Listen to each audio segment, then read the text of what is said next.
saya nggak bisa masak, tapi ngelihat kamu, ngelihat videonya Wilgos, sekarang sudah bisa masak, bahkan bisa buka restoran di rumahnya. Karena menunya simple, cara masaknya simple, diajarinnya simple, sampai akhirnya bisa buka restoran. Nggak perlu sekolah masak. Jadi ngikutin aja semua yang ada di sana. Bahkan Shawn Mendes itu belajar gitarnya dari Yusuf. Oh, YouTube, ya kan, dari YouTube. Mas, sampai ojo jeru-jeru, aku receh, aku konconi Uus. Nanti bercandaanku pasti akan sangat receh banget. Ya, jadi dari Yusuf ya, dari YouTube belajar gitaran dari YouTube. Banyak orang yang belajar dari YouTube. Ini Bimo Kayen, bagaimana caranya mulai berkarir jadi voice over talent. Mungkin ada teman di sini yang nggak sadar suaranya Nusantara dan Nusantari di Songgon Cafe. Bisa seperti itu. Oke. Ya bisa ada yang belajar aja dari sana, atau mungkin belajar cara ngomong yang agak berat. Bapak Ibu yang terhormat, itu kan talenta itu nggak melulu harus yang berbentuk kamu membuat bangku, kamu membuat banyak talent digital yang bisa kalian juga pergunakan. Kalian nggak bisa ngelukis, nggak bisa tapi kalian bisa nyanyi. Oh ya silahkan nyanyi, ada medianya, platformnya. Tapi kalian misalkan bisa suara, bisa belajar nge-MC, belajar aja nge-MC gitu. Para ibu yang terhormat, makanan sudah kami sediakan di sebelah kiri, tapi Anda silakan mengambil di sebelah kanan, karena acara belum dimulai. Bisa dimulai dengan seperti itu, dengan cara belajar menjadi MC atau dari voice, tahu voice over kan? Voice over itu yang kayak yang isi suara yang kayak si Bimo itu loh, gitu. Bukan. Oke.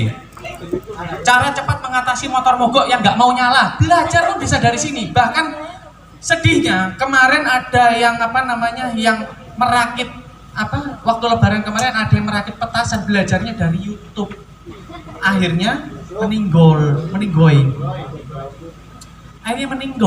ya kan? Jadi kalian belajar dari YouTube. Bahkan di YouTube diajarin cara diam 2 hari.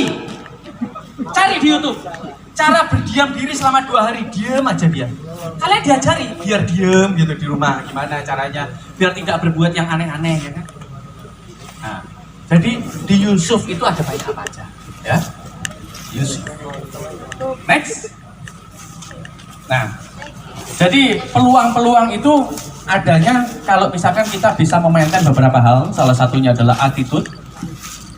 Attitude itu adalah adab, bahasa pesantrennya, bahasa pondokannya itu adab terhadap kitab suci, adab terhadap orang tua, adab terhadap ibu bapak gitu. Terus juga network, maksudnya memperluas jaringan. Kita masuk ke komunitas, komen aja di YouTube-nya orang itu gitu. Saya dari Banyuwangi, saya bisa mengantarkan Anda ke wisata-wisata gitu. Bisa seperti itu. Akhirnya nanti kita banyak kenalan. Reputasi ini harus dijaga, oke? Next. Nah, salah satunya adalah pertukaran wawasan dan budaya. Jadi sekarang kita tahu tuh, kalian misalkan belum pernah jalan-jalan ke Manado, bisa tahu orang-orang yang ada di luar pulau, luar sana, bisa tahu Banyuwangi itu bagaimana. Ada Epic Banyuwangi, ya, Exploring Banyuwangi. Next.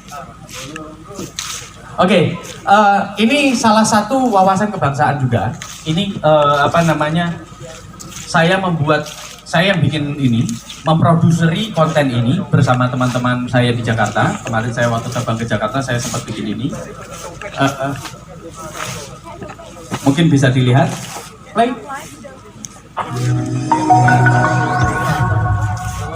Mungkin ada yang nggak sadar bahwasanya sekarang teman-teman. Ini Bapak prestasi dari Papua. Berarti kalian nggak pernah megang uang 10.000. Friends kasih itu. Aduh, orang timur aku lupa namanya. Apa ya? Lupa Pak. Iya, pokoknya orang timur aja. Saya lupa itu yang itu. Frans Krause. Ini Oto Iskandar Dinata ya? Oto Iskandar gitu lupa.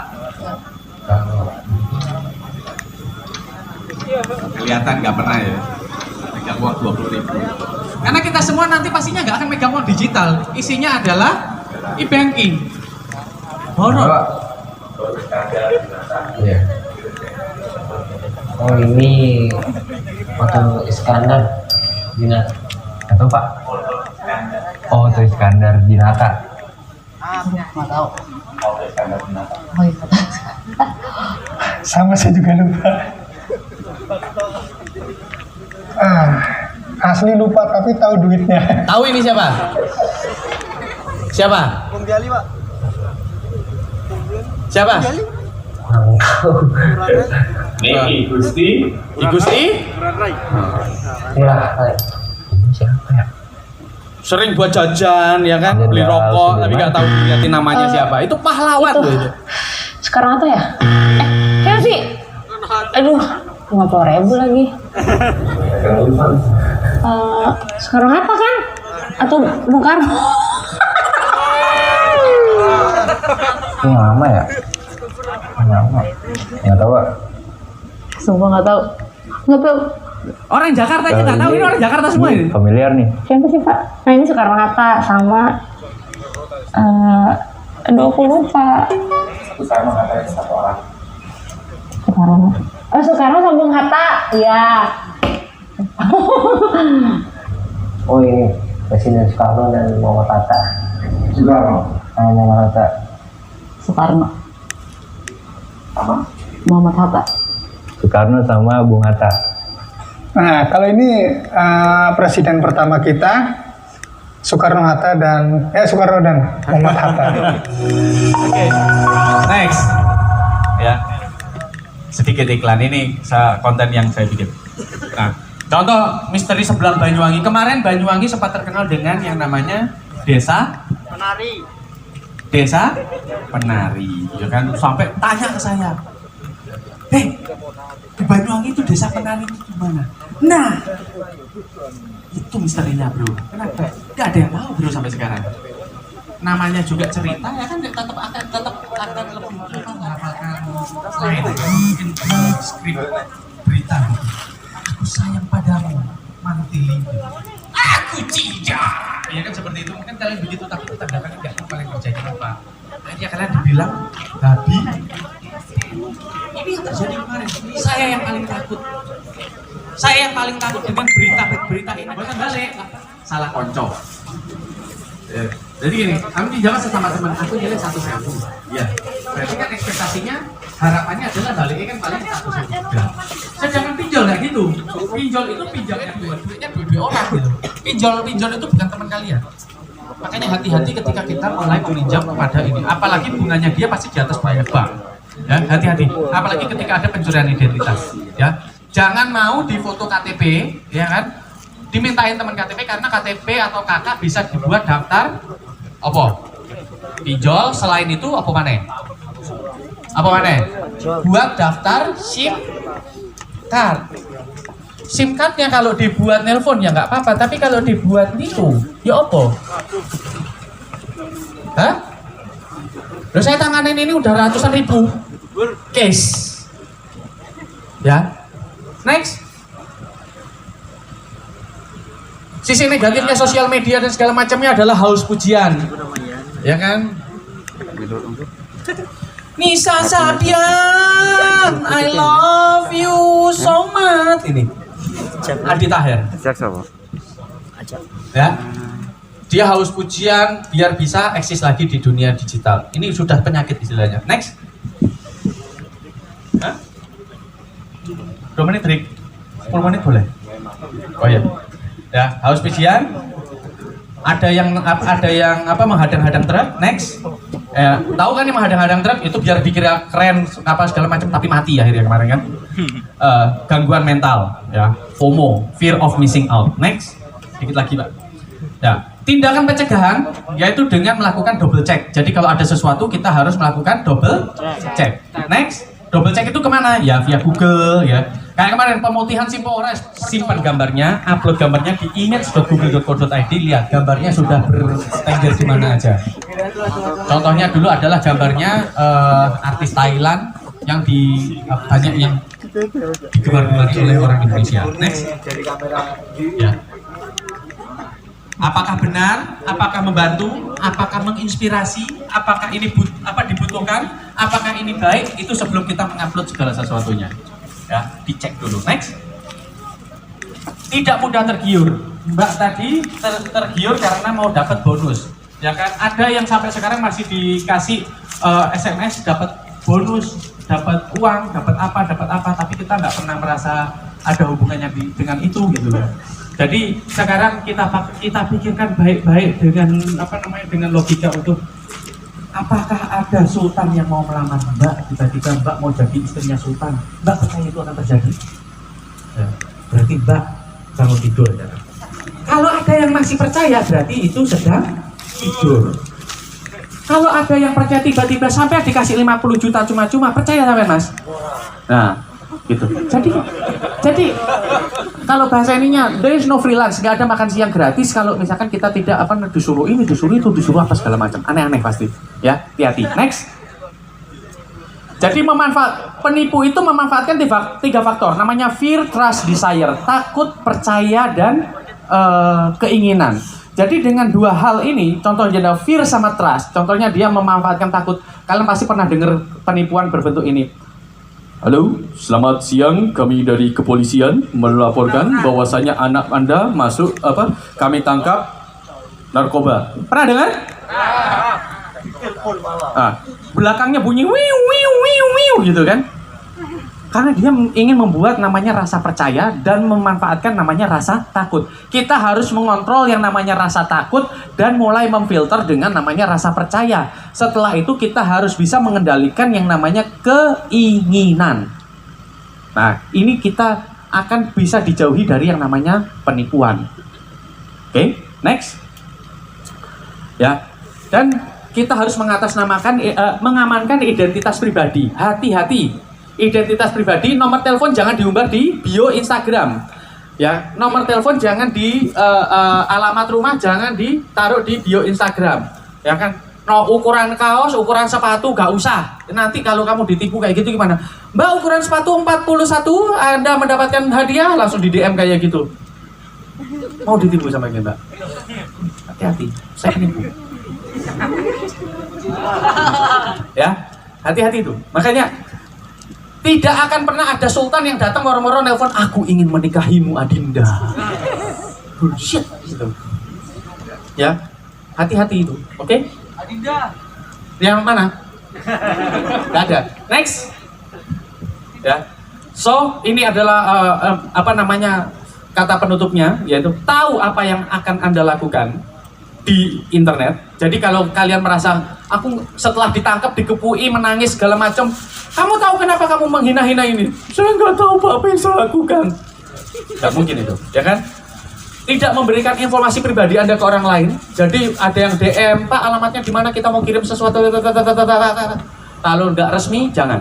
Ya. Tidak mengekspos informasi pribadi di sosial media. Seperti yang tadi saya mention. Next.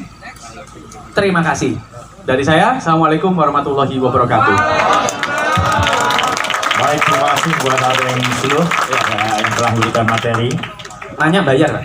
Iya, sebentar. Ini acaranya break dulu, para peserta semua. Ya, kita isoma, istirahat, sholat, makan. Nanti kita kembali lagi di tempat ini 12.30.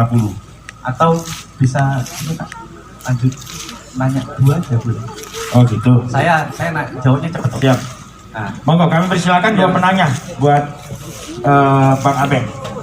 Silakan. Ada yang mau nanya? Atau clear? Clear ya? Sampo ya?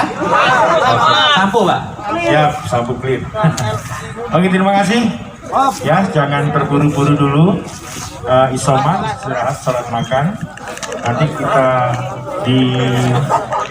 kembali di tempat duduk ini jam 12.30. Satu persatu ya, jangan bergerombol ya, satu persatu. Diikuti dari sebelah kiri saya ya, barisan kiri saya, ngambil itu kotaan ya, ada konsumsi. Setelah itu dari kursi sebelah kanan saya, jangan berangkat dulu yang sebelah kanan biar tidak gerombol, kita patuhi prokes. Lihat musik pelan-pelan.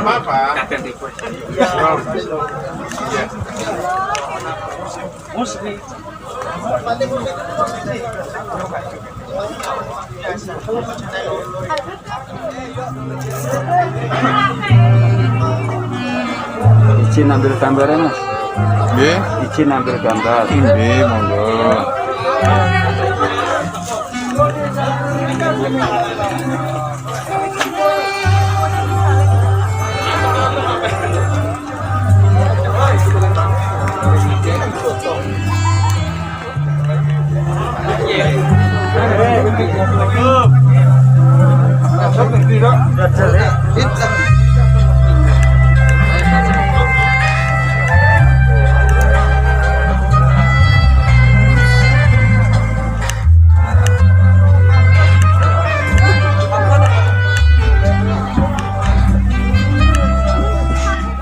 Mau lo tak rekod teko kene gak kena aku sampai manual ini.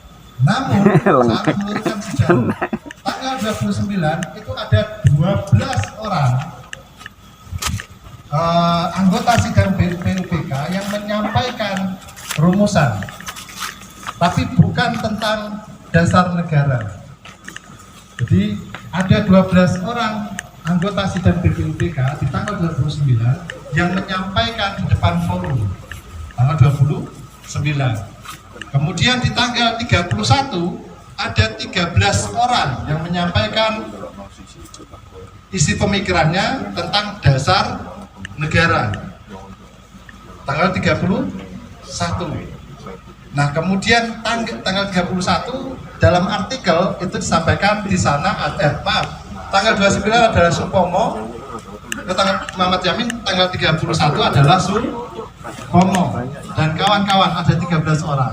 Kemudian sampailah kepada tanggal 1 Juni, yaitu Bung Karno menyampaikan isi pidatonya tanpa teks mengenai rumusan dasar negara Indonesia Merdeka. Yang disampaikan dalam rumusan yaitu falsafah dasar atau bahasa kerennya filosofi Grundslag, gitu ya. Jadi falsafah dasar. Jadi Soekarno atau Bung Karno itu menyampaikan pemikirannya, jadi menyampaikan dalam anggota sidang BPUPK yang jumlahnya adalah 60 orang, tambah 7 orang dari Jepang. Jadi 60 orang itu anggota sidang BPUPK dan tambah lagi 7 orang dari Jepang. Kemudian Soekarno menyampaikan isi pidatonya yang pada akhirnya itu adalah dasar Indonesia Merdeka, dasar negara merdeka. Jadi ada 5 dasar yang disampaikan oleh Bung Karno. Apa saja? Ada yang bisa membantu saya? Jadi 5 dasar negara yang dirumuskan oleh Bung Karno, yang digali oleh Bung Karno dari Bumi Pertiwi Indonesia. Jadi 5 mutiara yang digali oleh Bung Karno. Ada yang bisa membantu saya? Jadi Pancasila Bung Karno 1 Juni. Ada yang bisa membantu? Yang pertama adalah kebangsaan Indonesia. Benar? Benar ya? Benar? Benar? Yang pertama adalah kebangsaan Indonesia. Yang kedua adalah peri kemanusiaan atau internasionalisme. Yang ketiga mufakat atau demokrasi. Yang keempat Keadilan sosial atau kesejahteraan sosial? Kesejahteraan. Keadilan sosial atau kesejahteraan sosial? Sosial. Apa? Kesejahteraan. Siap. Betul ya. Kesejahteraan sosial. Yang kelima, ketuhanan yang berkebudayaan. Coba kalian teliti dengan seksama. Sila pertama, Pancasila 1 Juninya Bung Karno. Sila pertama apa tadi? Kebangsaan. Sila kelima. Pas sila kelima? Ketuhanan yang berkebudayaan. Saya mau tanya kepada kalian semua, kenapa Bung Karno pada sila pertama mencantumkan kebangsaan Indonesia sebagai dasar, bukan ketuhanan yang berkebudayaan ditaruh di nomor 1. Saya mau tanya pada kalian semua, silahkan dipikirkan. Saya kasih waktu 1 menit. Ayo, kenapa bukan ketuhanan yang berkebudayaan, tetapi kebangsaan Indonesia yang ditaruh di pasal, di sila pertama, bukan pasal, sila pertama. Silahkan dipikirkan atau dirembungkan atau bagaimana, silahkan. Sudah mau gontok-gontokan silahkan.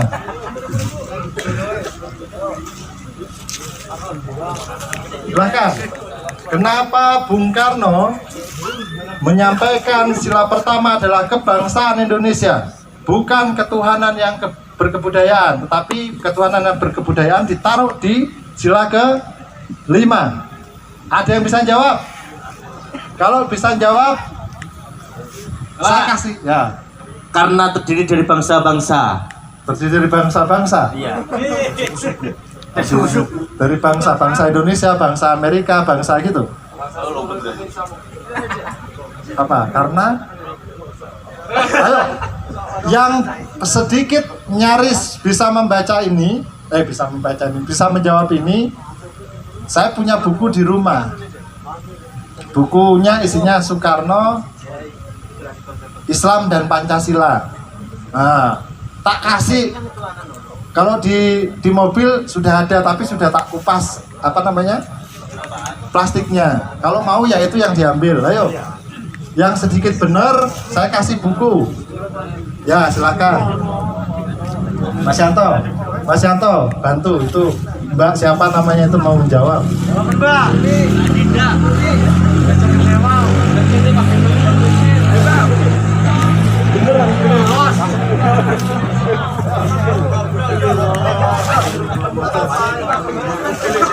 Menurut saya, Assalamualaikum warahmatullahi wabarakatuh. Perkenalkan, nama saya Fani Paulina dari Kecamatan Kabat, dari Tes Ihya Ulumuddin Banyuwangi. Kenapa kok Bung Karno itu menaruh sila pertama itu kebangsaan Indonesia daripada sila kelima yaitu ketuhanan yang berkebudayaan? Menurut saya itu karena hubul waton minal iman. Jadi mencintai negara itu merupakan sebagian dari iman. Jadi ketika kita sudah berkebangsaan terlebih dahulu, maka kita akan berketuhanan seperti itu.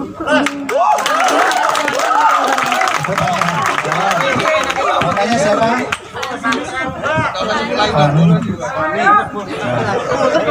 Ada yang mau jadi pembanding? Nanti saya kasih buku ya. Iya. Ada yang mau jadi pembanding?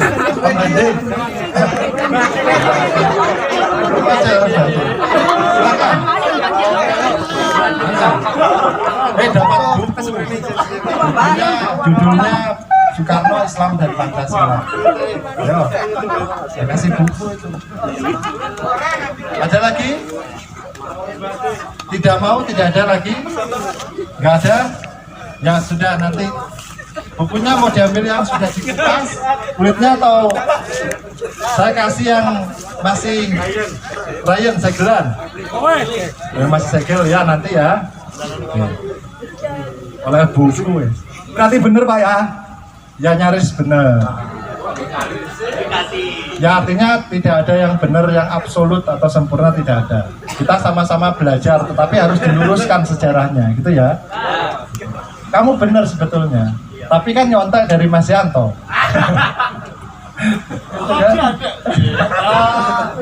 Kelihatan soalnya. Mau dapat buku? Ya nanti tak titipkan Mas Yanto ya. karena sudah mau menjawab. Tapi kan berani, Pak. Oke. Jadi kembali kepada topik, kenapa kemudian Bung Karno menaruh sila pertama adalah kebangsaan Indonesia daripada ketuhanan yang berkebudayaan. Karena pertanyaan dari Ketua BPUPK yaitu Rajib Anwedodiningrat apa tadi? Menanyakan tentang dasar negara merdeka. Jadi berbicara dasar negara, maka kebangsaanlah yang ditaruh di sila pertama, bukan ketuhanan yang berkebudayaan. Itu pemikiran Soekarno. Jadi sangat luar biasa. Soekarno sudah meletakkan pemikirannya tidak atas dasar pribadi dan golongan atau tidak dasar agama, tapi dia meletakkan sila pertama itu sebagai landasan Indonesia merdeka, yaitu kebangsaan Indonesia. Sampai sini paham? Paham ya? Nah, kemudian dalam perjalanannya pada naskah Piagam Jakarta melalui panitia berapa? Awalnya adalah panitia 8. Awalnya adalah panitia 8 yang diketuai oleh Insinyur Soekarno. Kemudian karena panitia 8 ini terdiri dari golongan nasionalis dan juga golongan Islam, tidak imbang, 6 berbanding 2. 6 adalah golongan Islam, 2 adalah golongan nasionalis. Kemudian dirombaklah oleh Soekarno dan membentuk kembali panitia 9 dengan komposisi 5 adalah golongan Islam dan 4 adalah golongan nasionalis. Sampai kemudian muncullah naskah yaitu tanggal 22 Juni 1945 yaitu Piagam Jakarta. Nah, Piagam Jakarta tersebut isinya masih apa?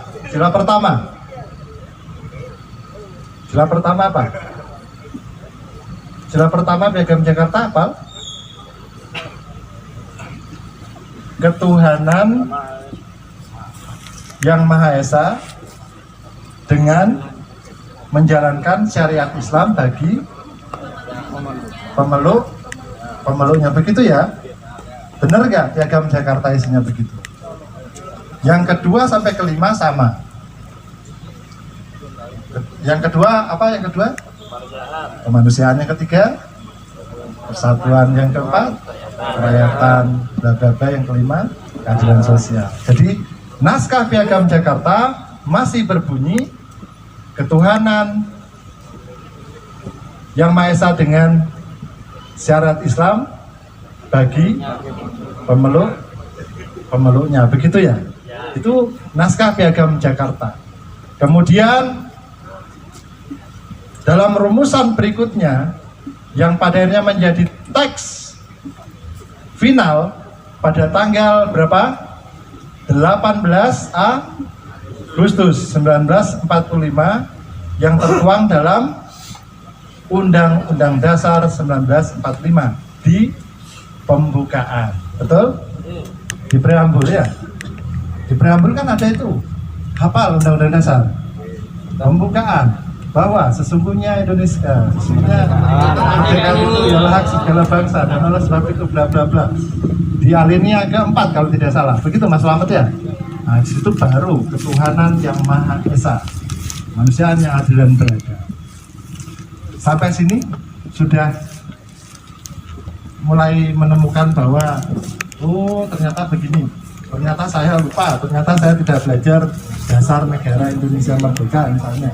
Begitu kira-kira sudah mulai ada pelurusan sejarah ini ya.